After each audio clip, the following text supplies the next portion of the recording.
Welcome to Toasted Lavender. My name is Alex. Toasted Lavender is a podcast where we talk about queer issues and history and news, as hopefully you're already aware. This is our part 2 of Queer TV Club Roundup. You may remember that we talked about Umbrella Academy last episode. Today is about Feel Good, and we wanted to give a small warning about content for a couple of reasons. We are not going to censor ourselves about spoilers. Ever. There's also some talk about sexual assault and abuse, as well as addiction, and Lisa brings up her love of gender fucks, which is major content warning. So thanks for listening and enjoy the episode. Welcome to Toasted Lavender. My name is Alex. My pronouns are she and her. This week, I am drinking a beer from Fisher in Salt Lake City, and it's called Dawn of the New Haze. It's yummy. My name's Kai. He, him pronouns. I'm also drinking the Fisher Dawn of the New Haze. We got crowlers. Yeah, we did. Got them today. They're keeping them fresh.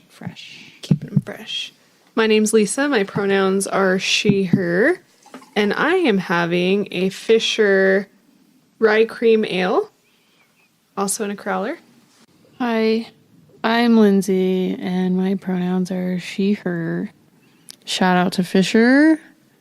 They have a really cool story. Fisher was a big brewery back in the day in Salt Lake. Like in the 60s? And before, I think. Okay. And like pre-prohibition, I thought. And I think this was like the grandson of the original Fisher. Yeah. So they brought back all the really cool branding and logos, and it's a neat place to visit, and they have awesome merch and awesome beer. So. Have you guys been there since they opened up that window in the back? Like, they've opened their patio fully up so you can go down the side and then all the way behind, and at the back of the building there's like a lemonade stand, like walk up window, and it's really nice. It's really nice. Back. Yeah. I don't think we went there during the plague. It's also a very queer friendly establishment, I must add. I was there today and they had a rainbow flag still hanging in the window, and it's not Pride Month. So cheers to Fisher. So Lisa, do you want to talk about what your topic is? Yes. The queer TV show I'm going to be talking about is Feel Good, which, if you remember episode 4, we already did a nice little intro to as one of the best in queer of 2021. So Feel Good, for those who don't know, it's a British comedy drama that is on Netflix, and it's 2 seasons. Both seasons are streaming on Netflix now. Only 6 episodes per season, so it's a pretty compact show. And those are short episodes, too. Short episodes, yeah, only 30 minutes. It didn't take us very long to catch up, because in episode 4 of our podcast, we hadn't watched it yet, and now here we are, and we're completely... We binge watched it on Monday night all together, so... Romantic comedy starring Mae Martin as themselves and Charlotte Ritchie as Mae's girlfriend, George. So the show follows the development of George and Mae's romance happening in real time in contemporary London. Kind of the plot is Mae is a Canadian comedian who is living in the UK, and Mae and George meet at the comedy club that Mae is performing at. And then the rest of the show really hyper focuses on their relationship and then all of the outside forces that are influencing their relationship. Mae, we discover, is a recovering addict. And we find out that George has never come out to her family and friends. And so these two kind of outside forces are influencing their relationship. And in the second season, it takes a further dive that we realize Mae has post-traumatic stress disorder. And that is now another layer on top of all of the factors that are kind of fighting against their relationship. We did finish watching the series together, but we very specifically did not talk about it. We didn't look each other in the eyes either. We didn't look each other in the eye. It was kind of awkward. There was no follow-up conversation. No. We were like, we're saving this for the podcast. Get out of my house. Yes, we just left. We can't talk about this. We didn't. Yeah. The first question I have for the group is, what did you think of the show? What's your opinion? Did you like it or did you not like it? That's quite broad. It is, but it's very simple. Did you like it or did you not? Why are you pointing at me? Because you get to speak. I talked a lot last time. It's your turn to start. Can I give like a out of 10? Sure. Yeah. Let's say out of 10... 10 Out of lines. 10 strap-ons. Oh my god. There's a lot Are you ready for this? That's really great. There's a lot of strap-ons in this show. So, out of 10 flamingos, strap-ons, or any other silly thing that you want to say, 10 white t-shirts. 10 white t-shirts with rolled up sleeves. Yes. So, Hey there, Delilah. Oh my god. Get out of here. get the fuck out of here. All right. Let's see. I would give it There's no wrong or right answer here. I would give it a 6.85. Oh wow, getting Okay. into the deci's. So that would be 68.5 out of 100. If we were going on base So 100. we're going. So is that a D minus? No, It's a D plus. This A is D not. plus. We're not doing the public school system It's not. grading. No. That means I liked it more than I didn't Above like average. it. And Yeah, above it's average. above average. Okay. Okay, above average. There were certain things about it that like confused me, but I think that was part of the show. I think that I it do was too. meant to be sort of like, I don't know. I'm missing the word that I want to use, but I felt like it was meant to be a little awkward, and I felt like it was meant to be confusing because I think they wanted you to relate to the main character. But there were also things that were super unbelievable to me, and that's what I couldn't figure out is like how relatable it could be versus like how just sort of off the wall at times. And I got a little lost at times about, just how realistic it was versus it wasn't. And Do you have any examples? yes, just like meeting somebody in a bar and doing it. Like I'm just not well versed in that. Well, That's a pretty common thing for queer people. I mean, it is, but like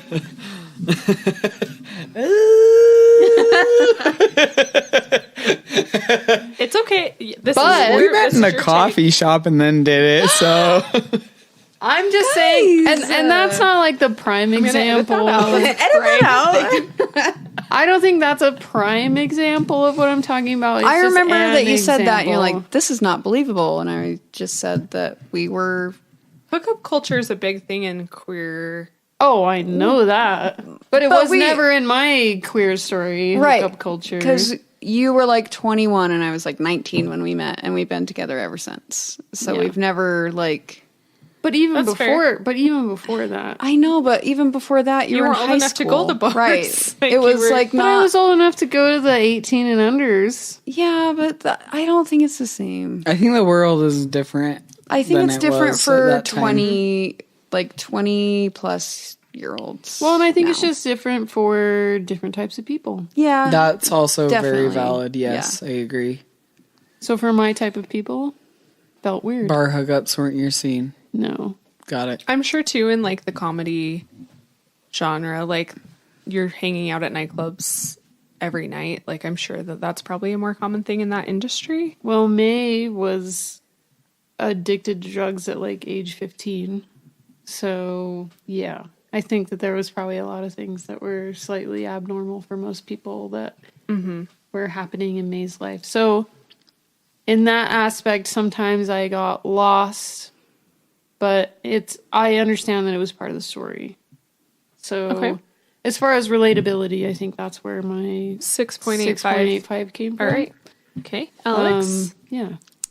So I started out this series not loving it, but then Because it it's was like self-deprecating towards the like, queer person. Okay, so Mae just gets to date a straight person, and that's going to be the genre. It felt like the beginning of a lot of different yeah, movies yeah. and stories. I liked it a Felt lot. like the beginning of my story. I think that the last season was really good. I feel like the last like maybe 2 or 3 episodes, I was like, this is Really nailed it I really in. liked this. Yeah, same. So I would maybe give it like an 8.5 out of 10. Okay.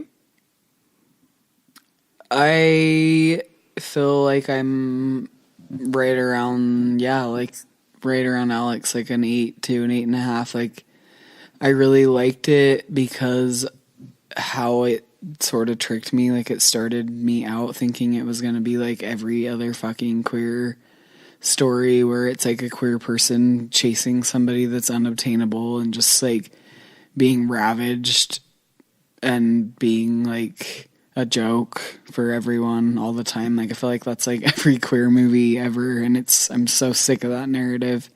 And I feel like it started out as that, and then it got much better. It got like much more layered and A lot deeper. A lot and there were deeper. a lot of like different themes that came in. yes, and I really want to touch on the last 3 episodes with the older person who sexually abused Mae. Scott, who sexually abused Mae, and what an interesting dynamic they have, and what an interesting reconciliation, sort of. You or can call like, it that, yeah. I mean, I don't know. Is it a reconciliation? Is it a calling it Closure. what it is and getting closure and fucking moving on? I don't know. But that scene where Mae goes to see Scott in the comedy club and confronts him about what he did to her and how violated she felt by it, and how she felt like her safety net was like being abusing her, and called that what it was. Like that scene was earth-shattering to me, and I feel like that was so like empowering on so many levels. And that scene in itself was just like, holy shit, like I just didn't even know what to say for a minute. Is it too soon to talk about this in depth of the show? Yeah. No. Okay. No. Yeah, this is just like a general. What did you think of it, and like your immediate takeaways? I have an addition Please add it. to my review. When Mae was talking about, she was talking to her agent about her like teenage years being very fuzzy and not really knowing like if this actually happened or what's real and what's not. I felt I identified with that a lot. And then I felt like the Scott plot was very realistic. So realistic. I think that absolutely could have been me. Like, if I would have had 6 months of, like, doing drugs or whatever, I'm sure that could have been me for sure. Just looking for a place to... Yeah, well, and I was like, I moved out of my dad's house at 17, and I kind of bounced around from place to place, and luckily I wasn't like doing drugs or anything, but that could have happened. Yeah. It's not a far-fetched plot at all. Yeah, and so... And obviously it happened to them, so Yes. it's clearly not a far-fetched plot. Started out on the scene with the agent and talking about the fuzzy teen years, and I just felt like I really identified from there on out pretty much. Mm-hmm. So I think that's what really turned it up for me, and like I enjoyed it very much. Yeah. So I do want to give a little bit of backstory to Mae Martin's life. Just if you've seen the show or haven't, I think it's important to know that Mae Martin identifies as non-binary and bisexual. And that is something that both of those things have been a struggle within the comedy industry. Mae Martin uses she and they pronouns, so either are fine. I'm going to use they, them, because that's what they prefer. And they grew up in Toronto and started doing stand-up comedy at the age of 13. That was the first part of kind of this common thread of the show of Mae's highly addictive personality. So they talk multiple times throughout both seasons about how they latch on to something and it becomes an obsession to their detriment, which is what they talk about the definition of an addiction is an obsession that leads to a detriment in your personal life. So comedy was that first piece, and they were a child who really loved attention, and there happened to be a comedy scene in Toronto that they kind of were able to slide into, and that led to doing stand-up comedy from the age of 13 into being introduced to this life where they were hanging out with people who were 10 to 15 years older than them, staying out late, led into drug culture, cocaine addiction, and then they eventually left Toronto to go to London to kind of get away from some of those demons, and found a really like loving and accepting queer community there, and has thrived in the UK with their comedy. And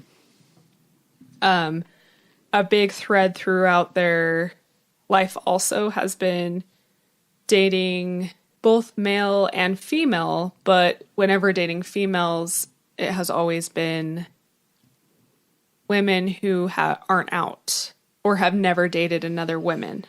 So it's been like this. So it's always a straight girl. It's always a straight girl, and Mae Martin is always the secret. And I was listening to a podcast, and I'm going to link a couple of podcast interviews that I listened to for this episode that were really fascinating. Mae Martin had that really kind of traumatic teen years where they were dating mostly men and had some abuse, and then dated some women, and it was always pretty traumatic, it sounds like, because it was always a secret relationship. And now, just recently, Mae has accepted their bisexuality and is now dating men and women, like pretty openly and like intermittently, like they're single right now, so they're dating. And how interesting that is, because most people assume that they're just like a lesbian because they're pretty androgynous. So navigating that world, and I feel like they did a good job of putting some of that gender dysphoria into the show as well. Yeah. Like you kind of get the feeling that they're not quite sure. The gender dysphoria in the show is thick. Yes. Gender and sexual identity and all these things that we talk about on this podcast are so woven into every aspect of this show. I want to know how you feel about how it represents the queer community, like this show. How did you feel as a queer person watching it? I felt targeted. Like, I felt like I wanted to hide under a rock at many times throughout the show. And Really? I'm You not want to even lay kidding. like a board under the bed?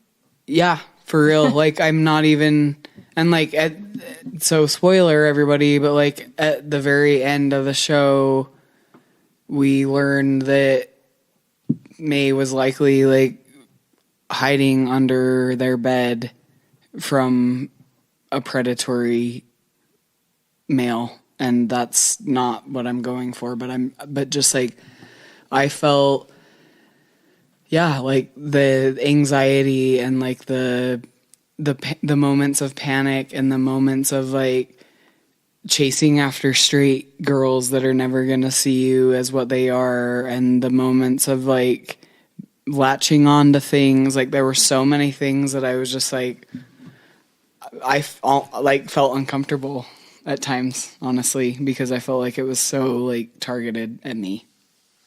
And especially like last night we watched the stand-up and I wanted to hide under my bed. So Mae Martin has a stand-up episode on Netflix. / Bette Midler. We'll link it on our show notes as well. Alex? I feel like it was a good representation of a type of queer person that you don't see very often. Like, at least portrayed in real life or in media? in media, Yeah. right, on TV and movies and stuff. And I mean, when you see an androgynous person in media, it's just kind of like they're a spooky superhero, or What are they gonna do next? right. And it's less of like, this is just a very complicated person with like real issues that feels a lot of emotions, like a lot of people. And I liked it. I felt like I didn't feel like weird about it or called out or attacked or anything. I liked the portrayal of it, even if it wasn't totally believable in every aspect of the show. As you look at me. See, and it's funny to me that to you guys, and I'm not disagreeing, I'm just like opposite perspective, but like whatever wasn't believable to you, like I fucking feel like I've lived that life. Like, not to that extent, but just like chasing down people that are never obtainable. Well, I'm not saying that, like, I'm not saying 95% of it was unbelievable. But for me, what was the 5% that was unbelievable? just then? for me, like, certain parts of it took me out of it, but that's not like anybody's fault. I think that's just any show. How it like hit any you show. personally. Yeah. But there are certainly parts of it that hit home, and it's definitely like having a crush on some straight girl, like, and trying to deal with I mean, in that specific case, like, I've never had that happen to me where I'm in a relationship with somebody that kind of refuses to come out of the closet to their friends and their family. I've never been in that situation per se, because if anything, I was that person that wasn't willing to be totally open, but not to the same degree, I don't think. Right? I was just living a double life. I wasn't necessarily like lying. It was just like hiding. Yeah. And what about the other side of that though? Okay, so you're talking about George of like not being willing to like come out as who she is and whatever, but then like we're talking about Mae being unwilling to like form relationships with people ultimately because they've been burned so many times and like are just super guarded all the time and don't like, I just feel like both of those dynamics were so realistic. Oh, they are, yeah, for sure. I still feel like I'm that way, but now we're on a podcast and I'm like talking about myself. So I feel like that's not really appropriate anymore. All right. Sorry, I pushed too hard. No, you're not pushing too hard. No, here's what I have to say. So last night, Alex and I watched some like interviews with Mae Martin. And I felt like I identified with Mae Martin, the person, more than I identified with Mae Martin in Feel Good. Okay, as the actor, and I agree with that. And I feel like I identified way more with Mae Martin in the stand-up special, but like Yeah. I haven't watched interviews or anything like that. So they did an interview with Russell Brand that's very extensive. That's it's like an odd. hour It was long. good. Okay, Yeah, it was Russell good. Brand's an odd duck. He was fine. He's- Okay, He's He was whatever fine. he Alright. is. Okay. I mean, I don't know that much about him, but okay. like, yeah, we just sort of stumbled upon it because I felt a connection in Feel Good, but not like to the point of like fanaticism about the show. Like I Sure. understood fully certain points of the show and then other points I didn't. Like, and that's with anything, right? Like there are shows that you're going to just be feeling like it totally understands you as a person and how could this happen? It's fucking great. And then there are other things that maybe you don't identify with exactly. But for most of it, I understood. Like there were many things that I felt like I had feelings in the pit of my stomach where I'm like, I totally understand how that feels. But then when we started listening to Mae talk about their own personal life and just outside of a TV show, like that's when I started to feel a little more connected to Mae as a character human. and a person because they're playing themselves in Feel Good. But I feel like to make a show, like there are certain things you got to sort of like make more interesting or less interesting or for sure, less dramatic or hype more it up dramatic or downplay it. Yeah. So it's to me that's the interesting part about it is like learning about Mae as a person and then kind of comparing it to the show, which I don't think they love and they don't really get into a ton in a lot of interviews because they don't really want that comparison. They don't want you to be able to be like, well, they've clearly lived right, a life that has had some troubles and they're making I think that that's a really healthy way. I mean, in my opinion, right, that's a really healthy way to frame. Maybe it's not healthy. I don't know, but like you're reframing your life and making something for your future out of what You're kind of reclaiming was. your trauma. You're reclaiming your trauma. That's exactly what it is. You're reclaiming your trauma. And I'm not here trying to be dramatic, but like I'm just trying to be real. Like we finished watching that series on Tuesday night, and then last night Lisa and I watched the stand-up special, and I like had nightmares all night last night in regards to the material and not sexual assault material, not saying that, just like weird feelings and weird anxieties and weird like vibing with people and being ousted from certain spots and not being supported in certain spots and just feeling like all around just kind of like ugh. And and they do that through the whole episode. Like, yeah, they do. They poke it soft spots through every single episode, and I hate it and I love it at the same time. I just like the little it makes me voice. feel. Hello. Yeah. So yeah. it made me feel a lot of feels. The show and the stand up made me feel a lot of feels. I think what resonated so deeply with me, like why I wanted you guys to watch it. Sorry, I kind of hounded you a lot about watching it. And Besides the fact they have a crush on me. I really Yeah, like Lisa's Mae. in love with me, so I'm just doing my best here. I love gender fucks, and honey, you're a gender fuck, so like that's why you're number one on my list. But I love people who feel confident enough that they're like, this is who I am, and this is how I want to present. Take me or leave me. And what really resonated with me about this show was it was portraying queer people in a way I'd never seen before. Even the TV options we have, it's like we've come a long way in 2021. Like, it's like not a low budget, ridiculous lesbian movie where it's all about like boob touching and like sighing, like, this is like so great. A clouded lens.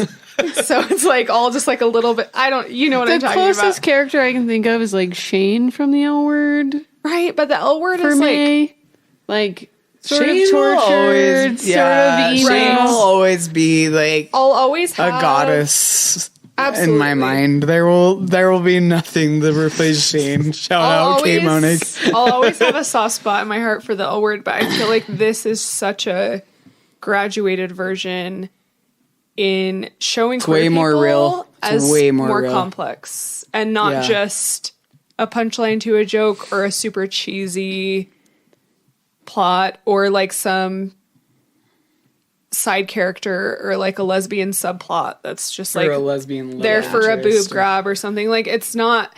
I feel like this show took so many like serious things into consideration, and like it's uncomfortable. It's uncomfortable for anybody that's watching it, whether you're queer or not. Like there are a lot of uncomfortable moments. I think I like grabbed my face a few times. I for sure grabbed my face a few times. But I just feel like we haven't had a show like this that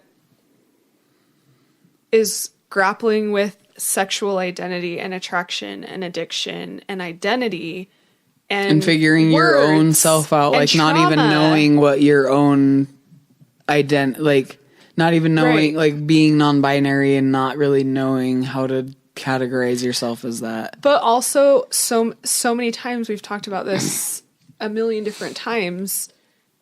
So much of the queer media that we get is based on the part of their lives where they're either like coming out or they have to come out to their family or it's like not about them just living their regular ass life. It's like their trauma moments are highlighted. We don't get to see queer people just living their day-to-day life and like the way the show portrayed two queer people living together. Like even just some of the dynamics in their relationship, I feel like is something we haven't really seen to be like on Netflix. In like a very... For everybody to... Everyone can consume this media very easily. Yeah. I thought it was really funny when Mae had to like put their phone in a box and like cellophane it up and put it in a suitcase and be like, okay, I won't text you for 24 hours or 36 hours. Like, yes. That's it. I'm going to go out. And then chaos ensues. But I feel like that's another thing is like, they showed a lot of real life things with anxiety and with some obsessive compulsiveness and these things that like you just don't really see in TV, let alone being portrayed by a queer character. Like my mind just kind of felt blown by it. And I didn't relate to everything in the show. I didn't love every single episode. That last episode I didn't love rubbed you the wrong way. It kind of rubbed me the wrong way. I got really stressed when the drug dealers were chasing them and they had to hide in the car. I didn't like that. Yeah. I understand. Yeah. But it's like your old demons chasing you down, which they always come for you. I totally understand, but it was metaphorical for sure. I really loved season 1. I specifically loved episode 4 in season 1, where Lisa Kudrow, the mom character, and the father character come from Canada to spread the ashes of their dead cat, and George is still like not out to her friends, and she's like, should I go with you? And then I loved that dynamic between Mae and their parents with Yeah. when they go through the haunted house and Lisa Kudrow's just like losing her mind and she's like, I need to calm down. I'm going through the haunted house again by myself. Like that's how she like That's how calms she down. decompresses. And that's something we haven't even touched on yet is the comedy. Like we've talked about all of these heavy subjects and all of this very dark, heavy subject matter, but at the end of the day, this is a comedy. And Mae Martin is a comedian. That is their day job. I like the comedy. So I found this quote that I really liked from Sahir Avik de Souza of the film Companion. And he said, often there is a pressure on queer people to form a concrete definition of how we feel.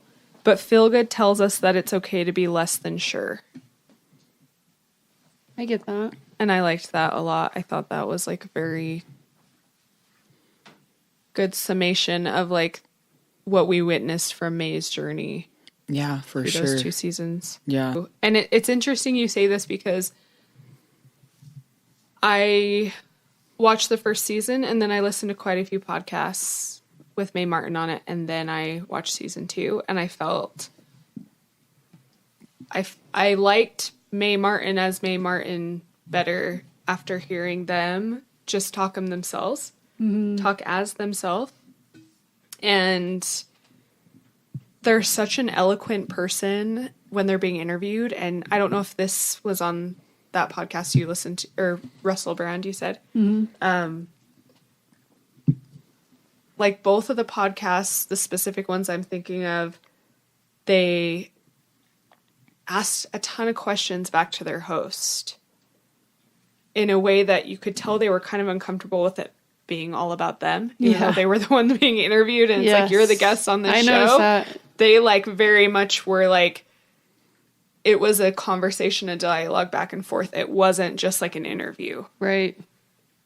No, I got was that for sure. interesting. No, they did that. There was a lot of back and forth. Like, and what about you? Like, I know that you've done XYZ or whatever. Like, there was a lot of What's back your and forth. opinion on this? Yeah. Something I thought that was really interesting. So I listened to Eve's podcast. So Eve, as in the Tattoos? Yep, the Okay. Boob tattoos? boob tattoos. Boob paws. blueprint Eve. tattoos. Yes. EVE. Yeah. EVE. So Eve has a podcast called Evolving. Interesting. Let me make sure I got You've that listened right. to it, apparently. I listened to this one episode with Mae Martin. Oh. Eve interviews Mae Martin. Yes. How long ago my. is this? A Do you couple know? weeks ago That you listened or that the podcast came out? that I listened. Okay. The podcast came out, I think it was season 1. Because Eve is in season 1. Oh, right. She plays the therapist at the rehab center in Canada. Yep. Do you remember when she Yep. leaves in a fury Yes. London, and then goes to rehab? That's Eve. I didn't realize that. I realize that, but She looks super familiar. And I'm like, well, I don't know. So, fun fact, Eve she fled the US. I don't know how long ago, but she's been in the UK for a long time. And she has a husband and a couple of stepkids, and her podcast is on BBC Radio. So she's all into London culture. Okay. And so that's how she hooked up with That Mae makes Martin, and not literally hooked up, but they got to know each other, and they who are we to know? Right, maybe they did. That's can great. hook up Good if- for them. Yeah, that's fine. We can. Can we imagine? Why wouldn't you? I don't know. Well, I am now. Great. So Mae Martin was on Eve's podcast, and Eve was in the show. Okay. And Eve's podcast is all about figuring out how to be an authentic version of yourself. So she interviews her guests and then kind of pulls these pieces out of the interview, and it's kind of an interesting structure because they're having a conversation and then it'll kind of just go to just Eve talking to you of this is how Mae has evolved into an authentic person. and kind of like picks these things out of the interview to kind of highlight, and then it kind of goes back to their interview. That's okay. So I thought it was interesting, but where they were both on that show, it made sense, and you could tell they were friends by how they were talking.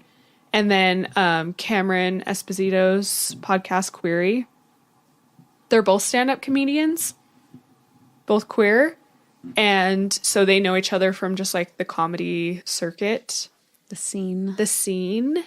and that was a very enjoyable episode because you could tell like they were friends, they had like a very comfortable relationship. And fun fact, during that interview, Mae talks about how in season 2 she hid all of these birds throughout the episodes because she produced season 2.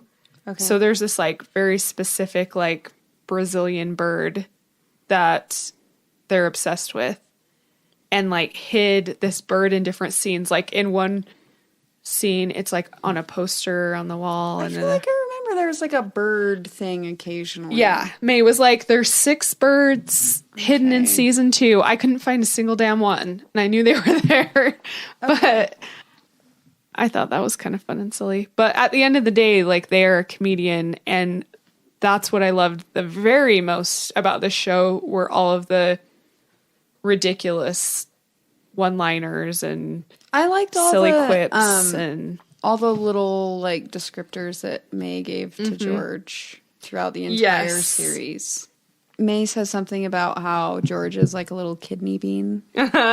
yes, it's very... God, these descriptions are great. There's one I wrote down. She's like a dangerous Mary Poppins, and I'm Bart Simpson.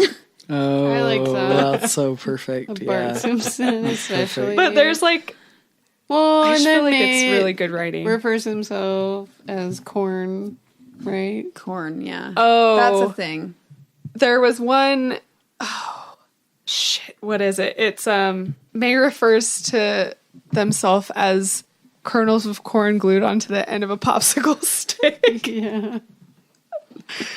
There's just like a lot, and it's very fast and it's very dry and you're not expecting it. It's not like the setup for a punchline. It kind of just like comes out of left field when you're not expecting it. And I love shows like that are just really witty and kind of catch you off guard.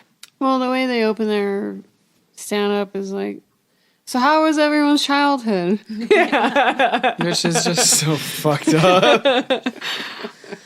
All right, well. I want to know what you guys thought of the side characters.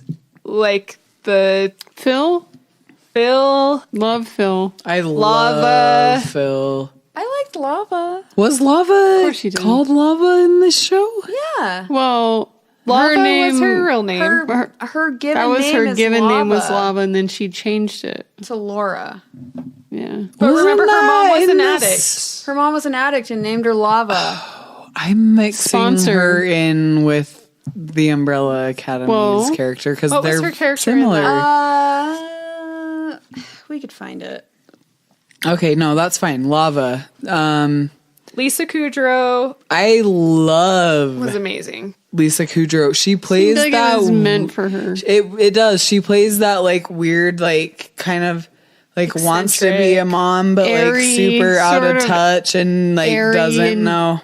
Ditzy in a way, but So at the same ditzy. time grounded and like sort of Grounded in other ways, but completely not in Yeah. the ways of like kind of caring for her self-absorbed, child. maybe a little Extremely self-absorbed. self-absorbed.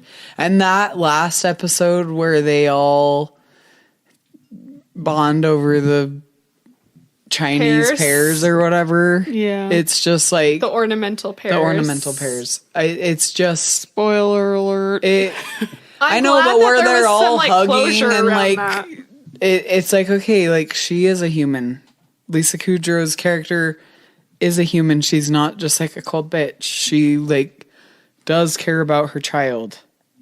Well, Right. because they loved Phil. And that was sort of like they were leading you into this thing about like, how shitty. Like that they love somebody else's some kid, but stranger they don't love their own kid that you've bonded with. But That's a whole other. that's a whole subject. Subplot, yeah. That's But a whole podcast topic. I feel like at the end though they were trying to sort of close the circle on that. They were say that it's not that they don't love me. It's just complicated.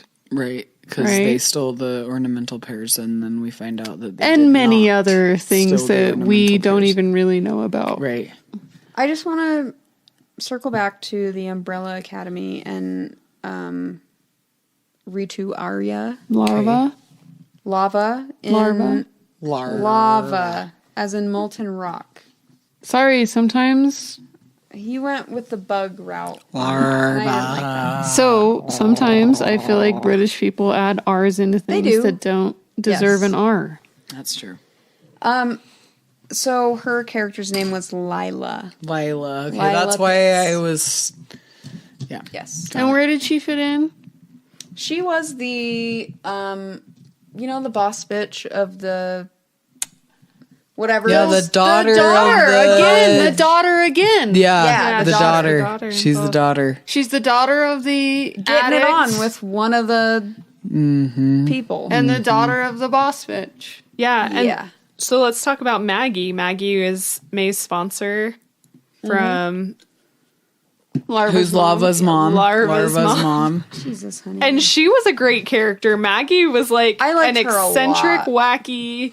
Oh, I felt heart so bad broke for for her. her. Yeah. Yes. That was like heart-wrenching to me. That was I don't know. That was one of the roles in the whole movie or show that really got to me, I think. Because That she made really me was feel- trying to I be think, like, I again, want though, to it make was up a- for my. She's a flawed do it. human. Yeah. Like Yeah. all of us are. Yep. And lost her fucking child over it and wanted Is doing nothing more everything than she to can. get her back. Yeah. But can't you see? To the point of being a creeper and like Stalker, inappropriate. obnoxious. And I yeah. can see the point of the child, Lava, who is like, this woman, who's my mother, is like still completely unstable and is stalking me And who's every couple probably months. done so many wrong things in my And who life. has But I can wronged never me. forgive him. Yeah. And I need to set a boundary. yeah, like this is my Mm-hmm. boundary. And But the feeling of desperation of no, I of felt like really.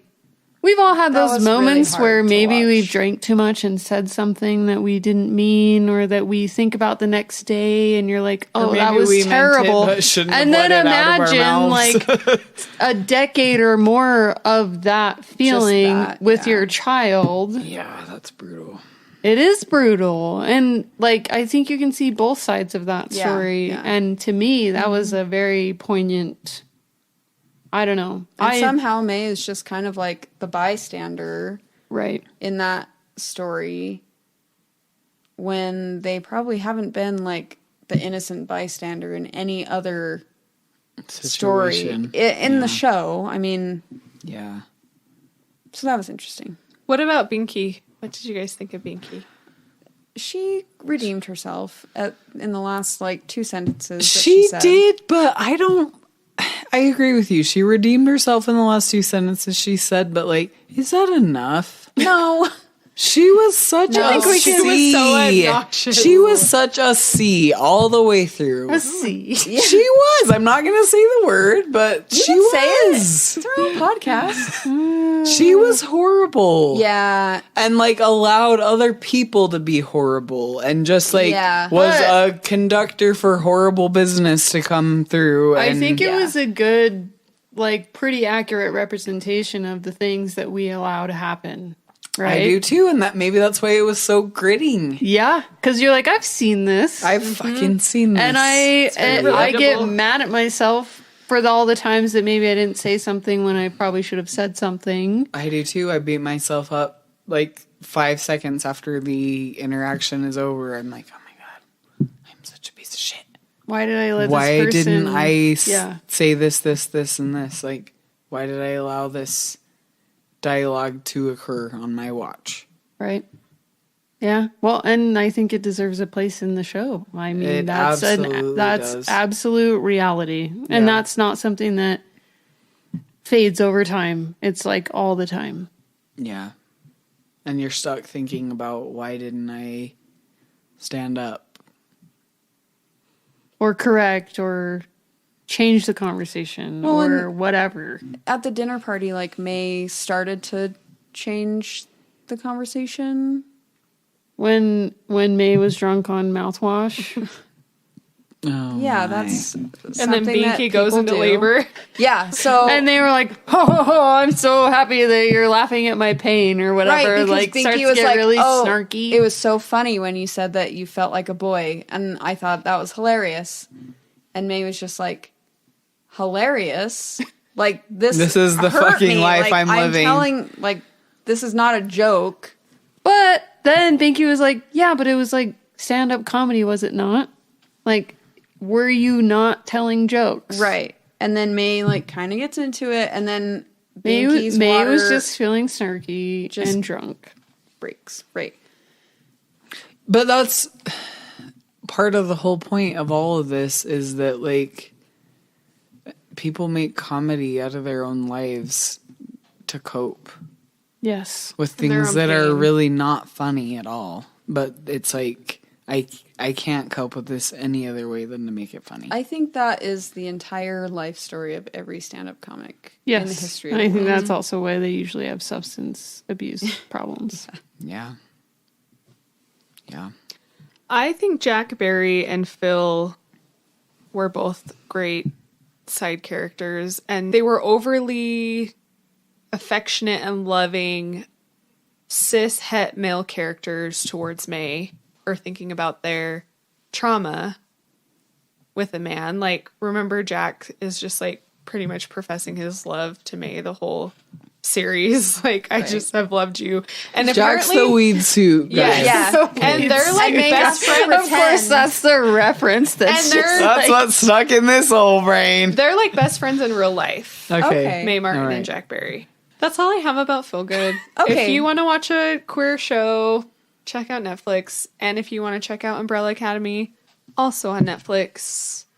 If you want a And- superhero, Yeah. super queero, we got you covered. If you've seen them and you want to drop us a comment about what you thought, I would really fucking love some comments, by the way. Yeah, please comment. I shout out to all We've the been getting some personal, like, one-on-one sort of comments via text or whatever, like conversation, but A it would few- be really nice if somebody started the trend of, I'm going to comment on the internet and Yeah, start a or- conversation. shoot us an email. toastedlavenderpodcast@gmail.com. Right. And I'd like to take this quick moment to give a shout out to the few people that have emailed us on toastedlavenderpodcast@gmail.com.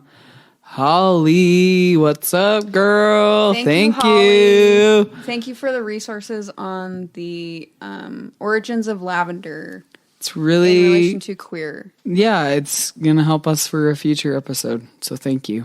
You know what else is interesting?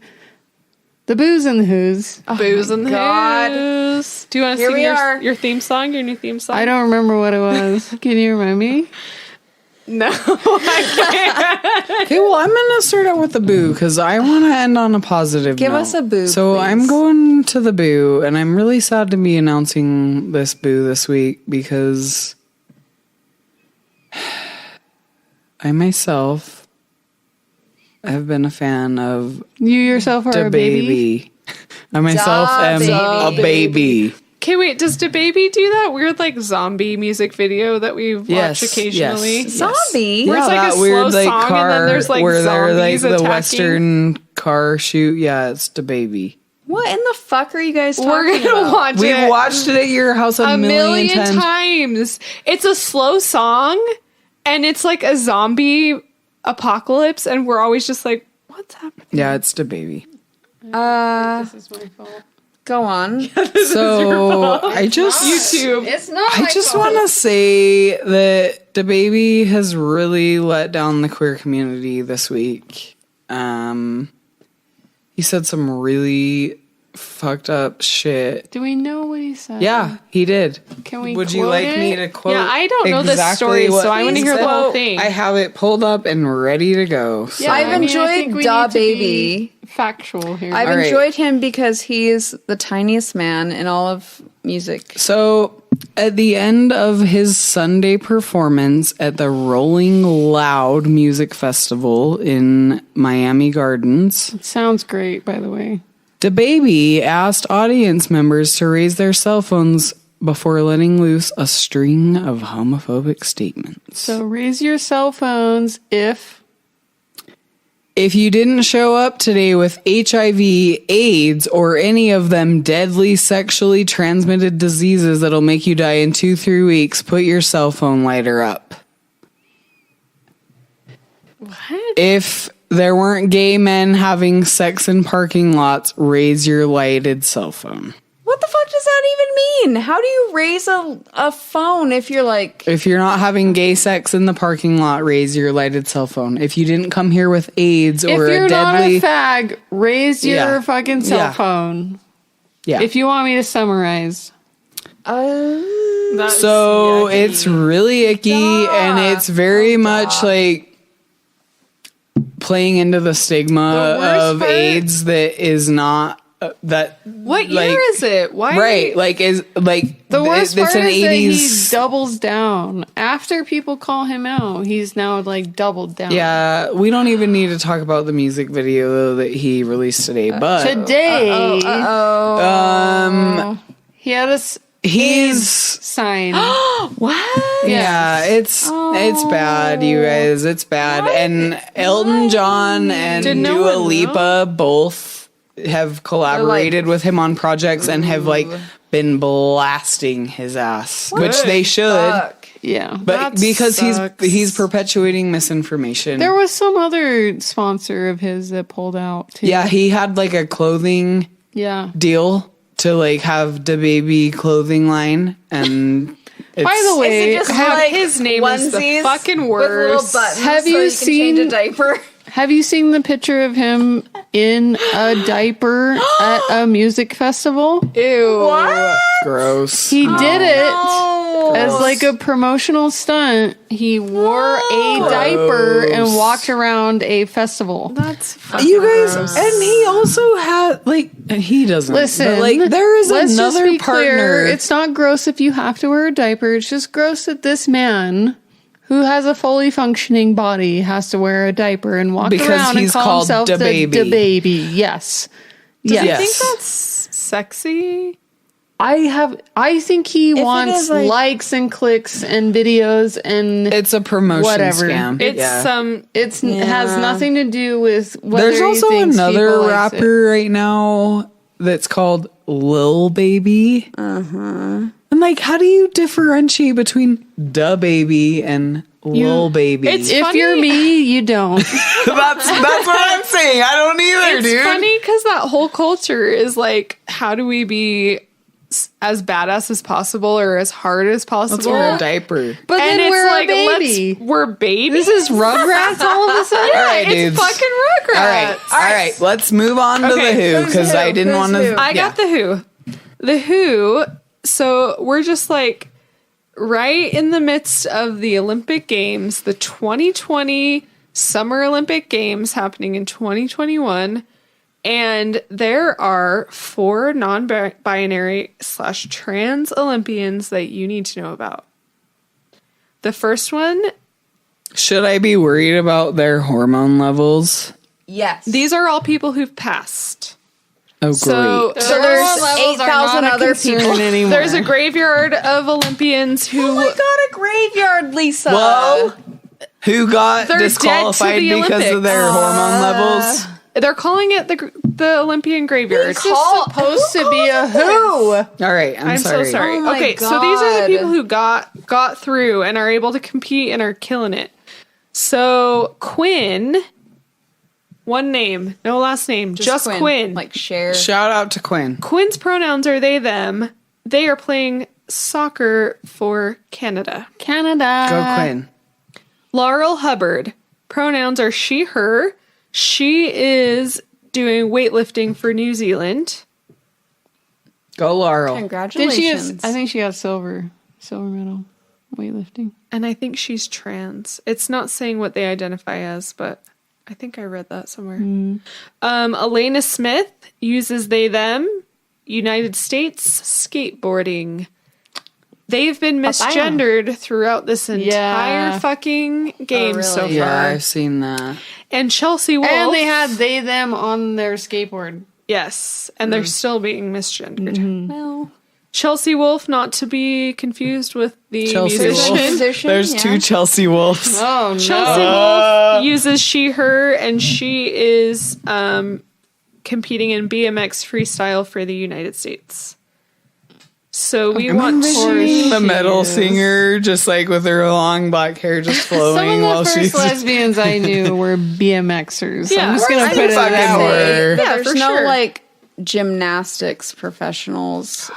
No, and this I category. also want to just make a statement that all of these people are white, which is unfortunate because we know there is a lot of unfair There are more colors in the punishing rainbow than of, and specifically Gatekeeping of people of color. bodies of color. All right. Well, this has been Toasted Lavender podcast. Can you give us An extra fucking beer music? money? Oh my god.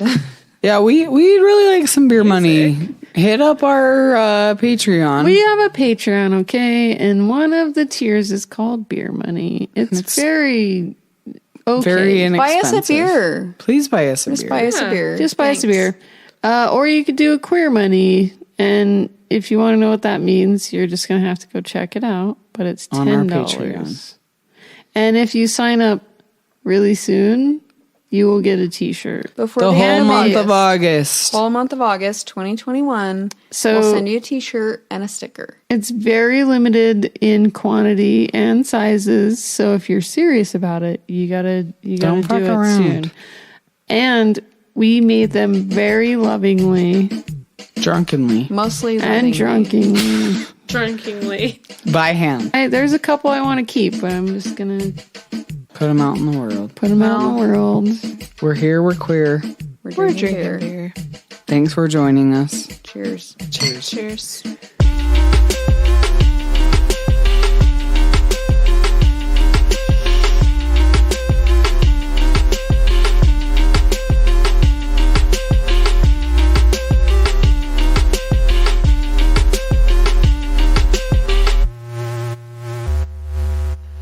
So Feel Good is a semi-autobiographical. Biographical. Feel Good is a semi-autobiographical. Autobiographical. Feel Good is a semi-autobiographical. I'm not going to say that word. Autobiographical. Can I just pause and then you say it for Yes. me? Okay. Feel Good is a semi-autobiographical. Thank you.